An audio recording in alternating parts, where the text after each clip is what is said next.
What we want is a formula for doing derivatives where we don't just have to do one for every single point along every single different function, but we want a way, given a function, just to have a formula to find the derivative along for any point along the curve.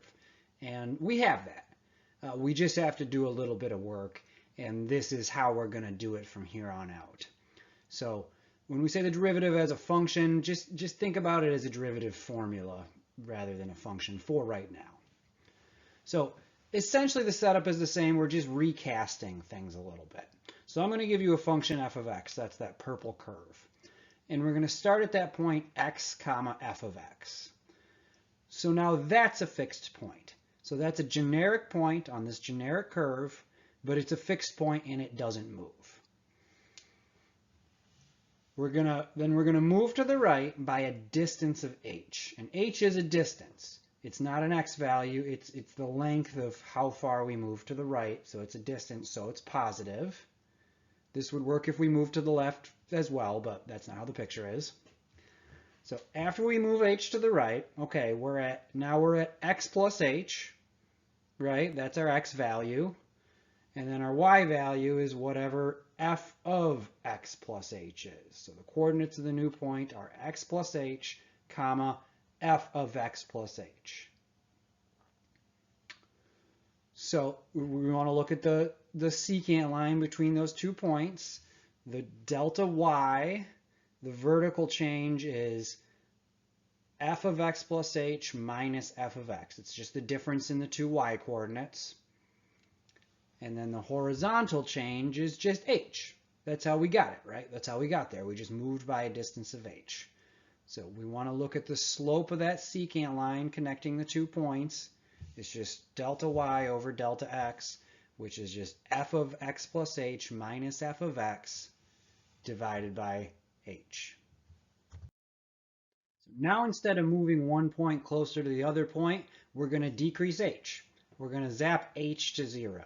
So when we shrink h, what happens is, okay, f of x plus h minus f of x shrinks, h shrinks, so the slope of that secant line between the 2 points gets closer and closer to the actual slope of the tangent line, the instantaneous rate of change. And I hope you like this animation that I probably put way too much time into. All right, it shows it shrinking. So now instead of moving x to a, we're always moving h to 0, which makes things a little bit simpler. So what we call the derivative of the function, of the function broadly, is given by what happens when we shrink h to 0. So it's a limit. So f prime of x is the limit as h goes to 0 of f of x plus h minus f of x, that thing, over h, that thing. So that's a very important definition. That's the definition of the derivative. You're going to see that over and over and over again throughout this course and any course in calculus you take from here on out. Again, if this were a normal class, I'd make you memorize it, but all I can ask is that you just really familiarize yourself with it. And we're going to use it a bunch right now. So think of this again. You'll see what it looks like when we actually do it. When we plug this in, it's not a number. It's a function or a formula in itself. So just think about it like that. Just think about it as a formula given a function. I can use this formula to compute derivatives at any point along the curve. Not just do it for, okay, x is 3 or x is 1 or whatever, but just have a formula ready where I can just punch in 1 for x and then just have it. Just have that instantaneous rate of change. So this is not a number. This is a function with an x in it. The h will go away, but this does have an x in it. Every function has a derivative. You're going to know them all by the time this section is through. Literally every function you've ever heard of, you're going to know the derivative of it, and we're going to figure them out.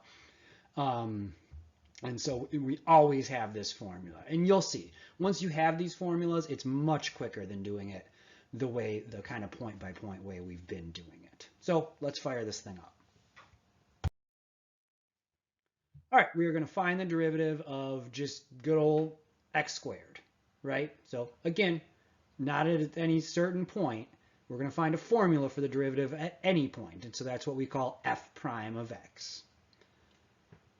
So we stick everything into the formula on top there. It's the limit as h goes to 0 of x plus h squared minus x squared over h. And it's really important that you understand that x plus h squared. When we say f of x plus h, that's what we get when we stick x plus h into the function. So the specific function we're talking about right now is the squaring function. So it's getting squared. If this were x cubed, it'd be x plus h cubed. If this were sine of x, it'd be sine of x plus h, right? If this were e to the x, it'd be e to the x plus h. So that first term there, that x plus h squared, that's important. That's f of x plus h. And then it's just always minus whatever f of x is, minus the function itself, all over h. And we're going to try to zap that h to 0. And if you think about it right now, if we set h to 0, we have the same problem we've had all along. If h is 0, then the top is x squared minus x squared, which is 0, and the bottom is 0. And that's always the case, right? So we still have to do a little work. We have to get rid of this h somehow. So, we have the graph on the side here. The difference in the y's is what that numerator is, x plus h squared minus x squared, right? And the difference in the x's is literally just h, because that's the distance we went out. So when we say expand the binomial, we mean just do x plus h squared. So FOIL it out. X plus h squared is x plus h times x plus h. Please don't tell me that's x squared plus h squared, because you know it's not, right? What is it? It's x squared plus 2xh plus h squared. Don't forget that middle term. So when you FOIL that out, that's what you get. And you'll see this is a recurring pattern. The first term of that expansion is x squared, and then there's also a minus x squared on the end. So that's good. We like when we start to see that, because it means, hey, stuff is canceling out. This is probably right. So those terms just go to 0, the x squared and the negative x squared. And again, notice the pattern. Every time we do this, we're going to be left with only the terms that have an h in them. And that's great, because now we can cancel an h, right? We're still, if we plugged in 0 for h, we'd have 0 plus 0 over 0. That's no good. But now, once again, something cancels out to the point where we can just substitute h equals 0. So we divide that out. We're left with just 2x plus h, and now we can just go by direct substitution. Substitute h equals 0. 2x plus 0 is just 2x. So there you go. That's your very first derivative. The derivative of x squared is 2x. I can't make you memorize that. Normally I would.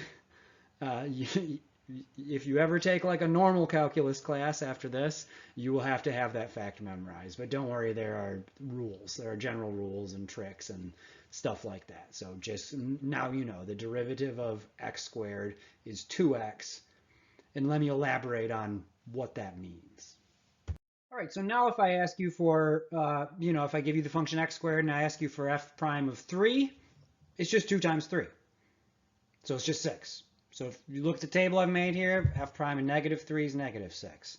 F prime of negative 2 is negative 4. We already know f prime of 1 is 2. F prime of 0 is 0. F prime of 2 is 4. So you can see how the slope of the tangent line changes as we go across the curve. But now we know exactly what it is. So you just multiply it by 2. The symmetry here should kind of make sense because this is an even function, right? It's symmetric.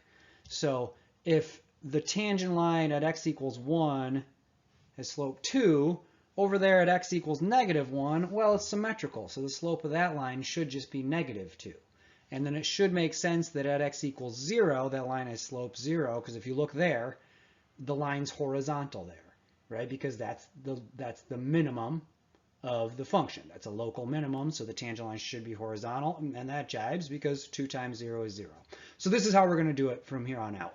We're going to essentially memorize all of the derivative rules for every function, and then we're going to just punch numbers into it as we need to, right? If I ask you for f prime of 10, it's just 20 because you know that the derivative of x squared is 2x.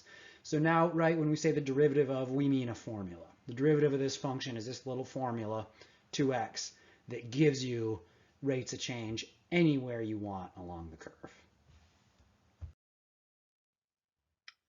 So just a little bit of notation stuff. This d over dx expression means the derivative of, or the derivative with respect to x of. If x is the only variable we're using, then obviously it's with respect to x, but that's not always going to be the case. So just think about, as far as why it looks like that, it just specifies what the derivative is, what the variable is. The variable is usually x. The reason it looks like a fraction, there is a reason for that, and we'll get into that a little bit later. For now, just don't worry about it. It's just notation. So when you see that, just read it, the derivative of. So the derivative of x squared is 2x, right? If it were d dt, then we would be using t as a variable. So this just a little historical note, that's called Leibniz notation, because Leibniz was the other guy who invented calculus right around the same time as Isaac Newton. He just it didn't get as famous. So just a little historical tidbit. We got to give props to Gottfried Leibniz. That will not be on the test. Couple of just theorems that are real easy to prove, but just that we have to know, going forward. This is just like, you could call it the constant multiple rule for derivatives. So if you have the derivative of a constant times a function, think like 3x squared, then that's the same thing as a constant times the derivative of that function. So what we usually say is that the constant comes along for the ride.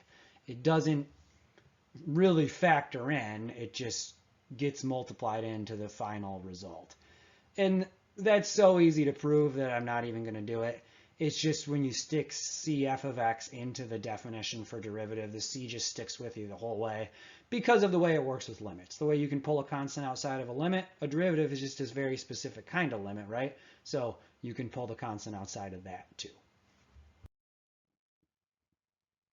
So just for example, if I asked you for the derivative of 3x squared now, you wouldn't have to start from scratch. You wouldn't have to set it up with the definition and just figure it all out like we did before. You could, and it would work, but you can just say, okay, to get this, I know that the derivative of x squared is 2x, so the derivative of 3x squared is just 3 times that, and is just 6x. It's that easy. That 3, that constant, just comes with it. Right, and the same with anything else. So you don't even really need to write that step. You can just do that in your head. The derivative of 5x squared is 5 times 2x. The derivative of negative 4x squared is negative 4 times 2x, and so on. So you can do that with anything now. You have that. Another little theorem that's very easy to show. If we have a linear function, like 2x, 3x, right, that's a line. The rate of change of that thing is just the slope of the line. It's just m. That should be pretty intuitive. So that's like the one kind of function we don't need calculus for.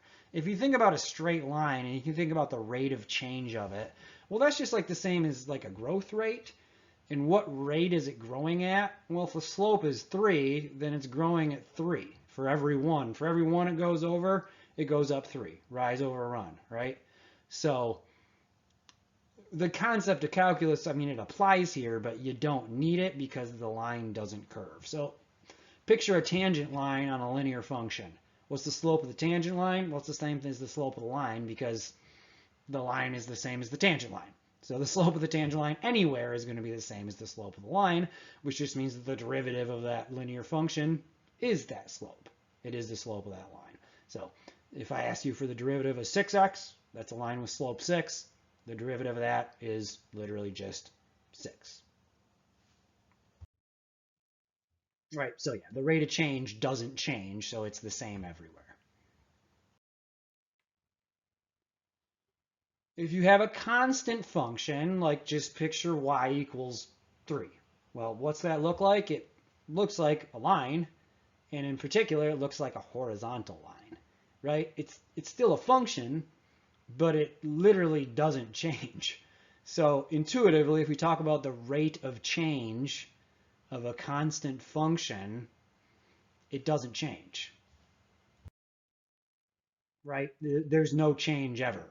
So that's fine. All this stuff still applies. It's just the derivative of a constant function is just 0 because there's no change. So again, if you think about it graphically, that's really the same rule as before. This is just a line with slope 0. So the derivative of that linear function is just the slope of the line, which is nothing. Going back to our falling object. So when we say displacement, displacement is measured like either above or below something.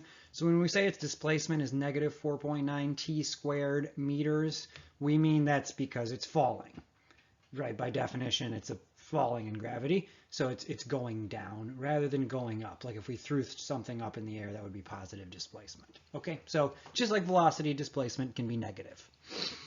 So we're going to really kind of dive in and look at this a little bit more now that we have some basic derivative rules. So if we talk about a change in displacement, that's the same as a change in position. So change of displacement is velocity, right? Velocity is just a rate of change of where something's at. So the derivative of s of t, our displacement function, is the rate of change of the displacement, which is the velocity. So now we have a way to get that generally, not just for one point when the object's falling, but we just have a formula for it. We call velocity v of t. I don't know why we use s of t for displacement, but we do. So just take the derivative of negative 4.9 t squared with respect to t. The derivative of t squared is 2t. That negative 4.9 just comes along for the ride. So negative 4.9 times 2t is negative 9.8 t. So that's it. We have a formula for the thing's velocity at any time t. Anything we drop off of whatever, we now know what its velocity is at any time. Negative 9.8 t meters per second. So right, it does speed up because there's that t in there. So, you know, if you fell off a plane and if you were free falling for 10 seconds, again, this doesn't account for air resistance, you would be going negative 98 meters per second. It's that simple, and now we just have a formula for it, and we don't have to look at it at different points. We just know what it is everywhere.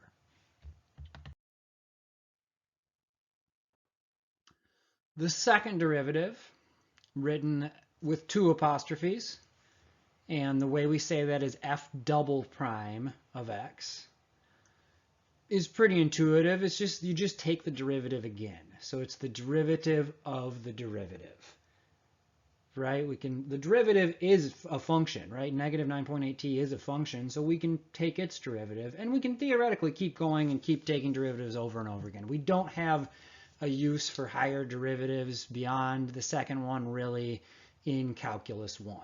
We do later. So vocabulary word, just when you see f double prime, just take the derivative and then take the derivative of that. So if you think about a change in velocity now, so velocity is change in position, change in velocity is called acceleration, right? When your car speeds up or slows down, that's called acceleration. So your acceleration at any time t is just the derivative of velocity, right? Velocity is the derivative of position. Acceleration is the derivative of velocity. So it's the second derivative of position. And we know how to do that. So v of t is negative 9.8 t. That's a linear function, right? It's just a constant times t. And the derivative of a constant times t is just the constant. So just think about it, it's the slope of that line. So the derivative of negative 9.8 t is negative 9.8. And the units for acceleration are meters per second, which is called meters per second squared. So this is important. If you've ever taken any physics class, if this number looks familiar to you, it should, the negative 9.8. That is called Earth's gravitational constant.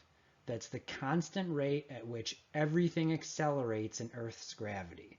So wherever it is, however fast it's going, it's always accelerating downward at a rate of negative 9.8 meters per second squared.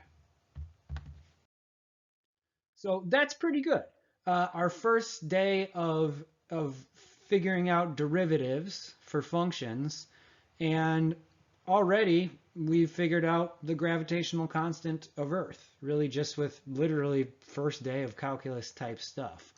And remember all the way back to where we got that negative 4.9 t squared, that just came from Galileo dropping rocks off of buildings. So right from that figure, that, you know, experimental figure that was just like empirical data of him just timing stuff, right from that we get the thing's velocity, negative 9.8 t, and then we get the thing's acceleration, negative 9.8 meters per second squared. And that's regardless of the object's mass or anything else, right? It's just, it doesn't account for air resistance, but if it's a golf ball or a bowling ball or whatever, it doesn't matter.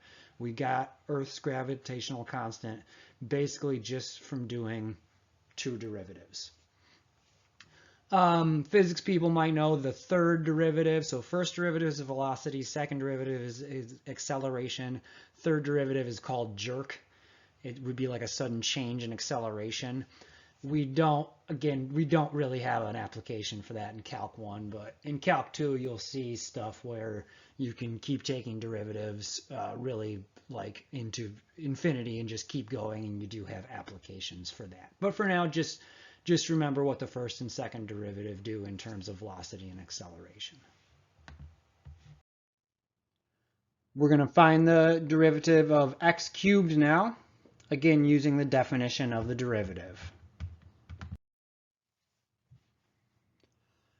So it's the limit as h goes to 0 of x plus h cubed minus x cubed over h. Now it would be helpful to familiarize yourself with something called Pascal's triangle.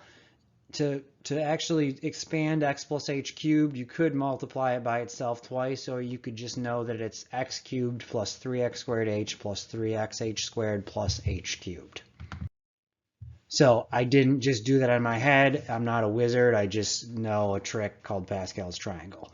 So that's it, all expanded. Notice that the first term and the last term get rid of each other just like they did with x squared. You're going to notice that pattern because ultimately we're just going to have a rule for these where we don't need to do it every time. So the x cubes cancel each other out, and now notice every term we're left over with has an h in it, just like before. So we can go ahead and divide an h from every single term you see there. And we've got 3x squared plus 3xh plus h squared. Now when we zap h to 0, right, the only term that survives is that first term, that 3x squared.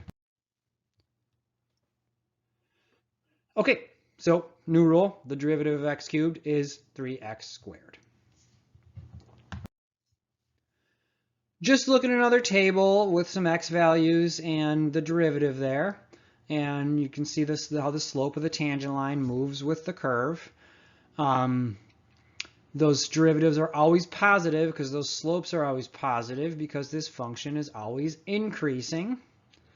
The R0 right is 0 at that little flat spot. So this is kind of an unusual case where the derivative is 0, but it's actually not a local max or a local min.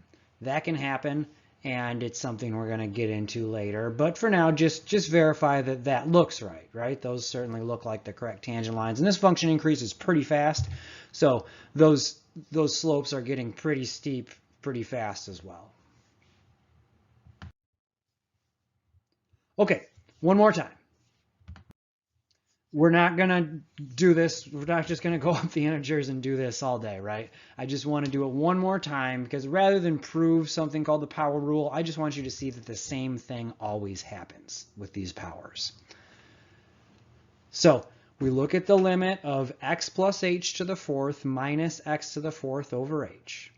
And again, to do x plus h to the fourth, you can easily, Google what it is. But if you know Pascal's triangle, you know that it's x to the fourth plus 4x cubed h plus 6x squared h squared plus 4x h cubed plus h to the fourth. Did I say that right? I think so. So again, there's no magic. I didn't do that in my head. It's just something a trick I know. Okay, so right, first term of x to the fourth, last term of x to the fourth, cancel out, and now you see again, every term that's left over when we do that has an h in it, so the h divides out. And now you kind of are convinced, like, okay, that's going to happen every time. The first term is always going to be x to the n, as is the last term, so those go away. Every other term in that expansion is going to have an h in it. Once we get rid of those, we can divide everything by h, and then we can actually evaluate the limit. Once again, the first term is the only term that survives this next process, because everything else is going to have a 0 in it as h goes to 0. So, new rule. The derivative of x to the fourth is 4x cubed. And you should be noticing a pattern, and now we're going to take a step back and just figure it out. So rather than show you a big complicated proof of the power rule, we're just going to pick up on the pattern. The derivative of x squared is 2x to the 1. The derivative of x cubed is 3x squared. The derivative of x to the fourth is 4x cubed. So everybody just go ahead and guess what the derivative of x to the fifth is. You're probably, if you just look at the pattern, you're going to guess probably that it's 5x to the fourth. And the derivative of x to the sixth is probably 6x to the fifth. And you're right. So that's how it works. The power comes down front as like a constant multiplier, and then goes down by 1 every time. So if I asked you for the derivative of x to the 100th, right, we're certainly not going to do that by the definition, because you'd have to do x plus h to the 100th. But now you can tell just by the pattern that it's 100x to the 99th. So that's the power rule for integer powers of x.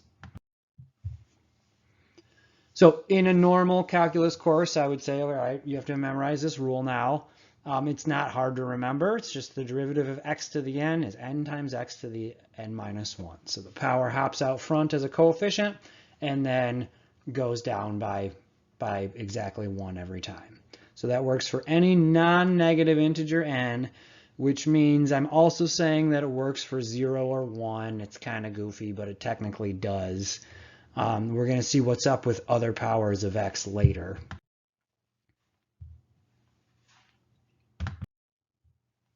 So to prove this, we would have to do a general version of what we've been doing. We'd have to expand x plus h just to the n, which involves something called the binomial expansion theorem, which is fine. You can look it up in your book. It's not that bad. But it's just, we've done it enough times that you kind of get the idea that, okay, the same thing always happens no matter what. And indeed, that's all the proof is just saying that those terms cancel out, these terms cancel out, and all you're left with is nx to the n minus 1. Okay, so that's our first kind of big sweeping rule for derivatives, is the power rule. So this sum rule, don't think about this as a formula you have to memorize. Think about this as just one of those nice times when mathematics just works the way that you think it should work. So all the sum rule says is if I give you like a polynomial, like say x squared plus 3x, wouldn't it be nice if you could just go across and differentiate those things like all on their own and just do them term by term? All the sum rule says is, yeah, you can do that. If you know the derivative of f and you know the derivative of g, then you literally just add the derivatives. So in plain English, this rule says the derivative of a sum of functions equals the sum of the derivatives of the functions. So right, it just does what you think it should do, which is nice. It doesn't do that with products. With products, with f times g, we need a big rule. So right, when you think of a sum or difference of functions, just think of a polynomial. And obviously if it works for f plus g, it works for f minus g. And to prove this, you literally just use the limit law that says, okay, the limit of a sum is the sum of limits. It comes right out of there because a derivative is just a specific type of limit. Okay, so now we can do any function like this. So all the sum rule says is to find the derivative of this big long polynomial, you don't need anything new. You just go term by term. So you're just going to do all 5 of those terms as separate things and then add them together. Right, so you don't even need to write out, okay, it's the derivative of 5x to the 4th minus the derivative of 2x cubed. You just do it, right? And even like now, we're almost to the point where you should kind of be able to do this in your head almost. So the derivative of 5x to the 4th is 5 times 4x cubed, which is 20x cubed. You could probably do 5 times 4 in your head. And when you do a polynomial, you see what's happening? So for negative 2x cubed, well, the 3 hops down. Negative 2 times 3 is negative 6. So that's negative 6x squared. For the 6x squared, the 2 hops down. So it's 6 times 2, which is 12. And then the x squared goes down to just x to the 1. And then it's not really the power rule. It's more just the linear multiple rule, where the derivative of negative 8x is just negative 8. So you can think about that as the power rule, like it's just x to the 1, but it's easier just to remember that the derivative of cx is just c. And then that plus 11 on the end, remember that the derivative of a constant term is 0. So that could have been plus 11 million. It wouldn't have mattered. It doesn't affect the derivative, because all those things do is like move a graph up and down. But if a graph moves up and down, it doesn't affect the slope of the graph. It doesn't affect the instantaneous rate of change. So those types of things just go away. All right, so this is a little too easy. Like this isn't going to be on the test because it's too easy. But this is just one of those things now you should be able to just do this in your head, you know, after trying a couple. This should be super instantaneous to take derivatives of polynomials. Now you should be able to do it without really thinking at all, because you only really need the one rule combined with the sum rule and the constant multiple rule, which again are just kind of like work the way you want them to work. Okay, so when I say term by term differentiation, that's what we mean. Notice that the derivative of a polynomial is always going to be a 1 degree lower polynomial. Once we really get into graphing and stuff, that'll make more sense as far as like how many mins and maxes and stuff like that that a polynomial can have. But that's always the case, because the leading term, that 5x to the 4th, that exponent just goes down by 1, and now it's x cubed. So now it's a cubic polynomial, and that's always the case. Okay, so let's get into graphing. We've talked about this a little bit, but now we're gonna be a little more precise and stuff. We get way more into this later in the course, but I want us to, especially with polynomials, since now we can do whatever we want with them, and also they're very well behaved. Let's look at this function x cubed minus x. And let's look at the graph of its derivative. So when we say the derivative as a function, the derivative of this thing, which is what, 3x squared minus 1, well, that's a function too. So it's instructive to look at its graph and see how the two things correlate, because there's some stuff that's just always true no matter what, and there's information you can get just by looking at the graph. So that's what x cubed minus x looks like. It's just a classic little cubic shape. And f prime is 3x squared minus 1. You should be able to do that in your head. And you should also know, okay, that's a parabola. That's a upwards opening parabola. So f's red, f prime is blue. So something we've said already, but now we're going to really make clear. If you look at the red curve, there's a max and a min. And we said that, okay, at any max or min, well, the slope of the tangent line has to be horizontal, so that's slope 0. So the location of that max and the min on f will line up exactly with the intercepts or zeros of f prime. Right? So those things line up vertically. F prime hits the x-axis at any of those maxes and mins of f. Here are just the intervals where f is increasing. My color's got a little screwy here, sorry. So if f is increasing, that corresponds to the derivative being positive. And it should make sense that, okay, so when f switches from increasing to decreasing, that means f prime switches from positive to negative, The only way for f prime to do that is to hit a 0. So it has to hit a 0 at those spots where f switches. So another way to think of a local max is a place where the function switches from going up to going down. So, and vice versa. F is only decreasing in that little interval there near the origin.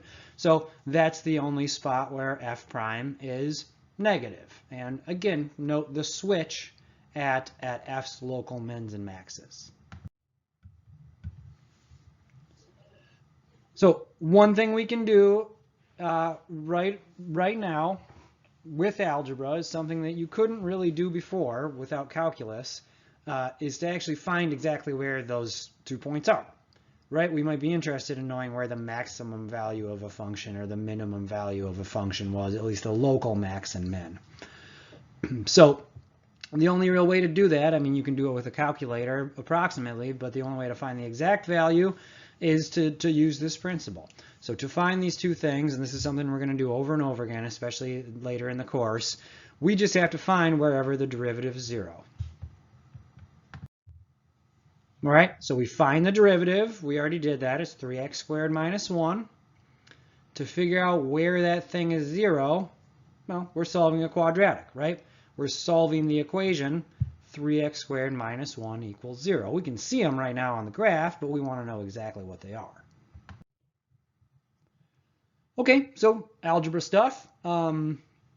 This isn't the kind of quadratic you have to factor. This is where we extract square roots. You move the 1 to the other side. Divide by 3. Here's a bunch of algebra all at once. We have x squared equals 1/3. And then don't forget the plus or minus. I wrote it out as a list. X is negative square root of 3/3 and square root of 3/3. So your calculator wouldn't have told you that. That's about 0.57. And that's what your calculator would have given you, is just that decimal 0.57. So that's exactly what it is, right? And you're welcome to verify that on your calculator. It has a little min and max function that I should probably show you. It's good to be able to check these things. But that's the exact value. So we have to be careful, because when I ask you for the maximum value of that function, I'm not asking you for the x value. I'm actually asking you for the y value. So I'm asking you for what is f of that. So again, we're going to get more into this later, but it's important to say, if you're finding the local max, you need the x value and the y value. So all you do to get that is just to stick these back into the function. So if I look at negative square root of 3/3, if I stick that back into the original function, I'm going to stick that into x cubed minus x, I'll get the actual maximum value of the function there, which is the y coordinate. All right, so right, we have to find f of square root of 3/3 and f of negative square root of 3/3. You could just punch that into your calculator and get whatever the decimal is. I skipped a little bit of the simplification here, but here's what it simplifies to. So that 2 square root of 3/9 is what you get when you stick negative square root of 3/3 into x cubed minus x. So you're sticking it into the original function. And if you just look at those 2 points I have highlighted on the graph, that's the max. That's one of those. That's that first point.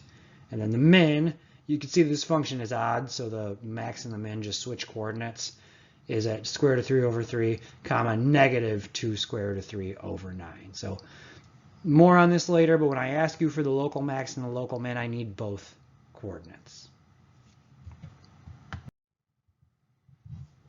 Okay, so here's a fun exercise. I'm just going to give you a graph and you don't know what it is. And I'm going to say sketch the graph of not only the derivative of this function, but actually the second derivative as well. So this isn't an exact science, and your sketch might look different than someone else's sketch and still be right. But just assume this is a polynomial and just use the principles that we've kind of built up so far. So this is kind of a step-by-step process. The first step is you should see, I'll say, okay, how many places does f prime have to be 0? you're going to look at f and say, well, I see a min, a max, and a min. So I see three extremes. So f prime has to be 0 at those 3 points. You see them? That's the first step. So there they are. So you just line up any max or min you see with a 0 on the x-axis. So whatever f prime looks like, whatever the shape of it is, it has to hit those 3 points. And now if you think about it, okay, f is a polynomial. So we've already established that the graph of that the derivative of f has to also be a polynomial as it's 1 degree lower. So like it's either going to look like that or it's going to look like that. I don't know if that makes sense. Think about drawing just a smooth curve that hits all 3 of those points. There's really only 2 ways to do it. So we just have to know which way it goes. So if you just look from the left, f is decreasing back here. So that means that f prime has to be negative. So if you look at the intervals where f is decreasing, that's where f prime has to sit below the x-axis, where it's negative. If you look at the intervals where f is increasing, that's where f prime has to sit above the x-axis. It's positive. So before you draw it, kind of picture it in your head. It's going to be negative to start. So it's going to come up from below, right? And then be positive for a little bit, dip below again a little bit, and then go back up and be a positive again forever, right? So it's going to look like this. All right, that's the only way it can really look. And now again, as far as why did I draw it like stretched up like that or stretched down like that, I don't know, because we don't know what this function is, right? So when I ask you to do this, I'm looking for those 2 things. I'm looking for the general shape, that the zeros of f prime line up with the maxes and mins of f, and that the intervals on which f is decreasing line up with the negative parts of f prime, and then the other way too, that the increasing intervals of f lined up with the positive parts of f prime. Beyond that, as far as like how it's situated vertically and how it's stretched and stuff, you don't know, right? So that's why I say it might look a little different and still technically be right. So remember what f double prime is. F double prime is just the derivative of f prime. We can essentially just forget about f now. We still see it, but we don't need it for this next step because you literally just do it again. So the red curve is a function, right? We just want to draw its derivative. So the red curve has 1 max and 1 min, which means its derivative is going to have those 2 zeros. And now think about a polynomial type curve that goes through those 2 zeros. Well, it has to be parabola shaped. Right? There's no other way to imagine a smooth continuous curve that goes through that only has those 2 zeros. It's not going to have any other ones. So again, it's either going to look like a right side up parabola or an upside down parabola, right? There's only 2 ways it can look. And again, just look at the red curve. It's increasing coming from the left. So if it's increasing, that means f double prime, its derivative has to start out positive. So if you think about a parabola that's positive, then negative, then positive, it has to be a right side up parabola through those 2 points. Right. If your curve doesn't look exactly like a parabola, that's fine. Because you don't know, right? I know what this function was in the first place because I made the dang graph. But you don't know. Again, what I'm looking for is just that line up with the zeros, and then it goes the right direction based on the increasingness and decreasingness of f. So it gets a little messy. So try to stay neat when I inevitably make you do one of these on a quiz. It's nice to use different colors, although I guess with all the scanning and stuff, that might not be realistic. Anyways, just make sure it's clear and labeled.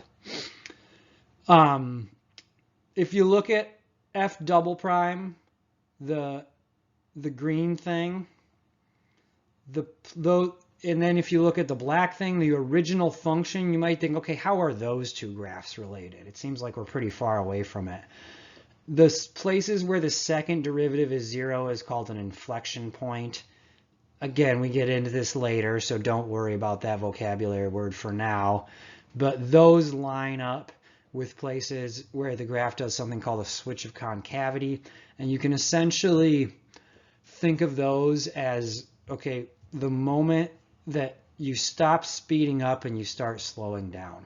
So if your car gets on the highway, you speed up, you speed up, you speed up. The second you take your foot off the gas, your acceleration all of a sudden changes, and that corresponds with what we call those inflection points. So look at the graph and kind of see if you can see what I'm talking about. I'm getting ahead of myself. Speaking of getting ahead of myself, later I'm going to make you do this backwards. So I'm going to say, here's f prime, draw f. And that's harder. But that's math, right? We have to do everything and then we have to do it backwards. So again, down the road. For now, just keep those principles in mind.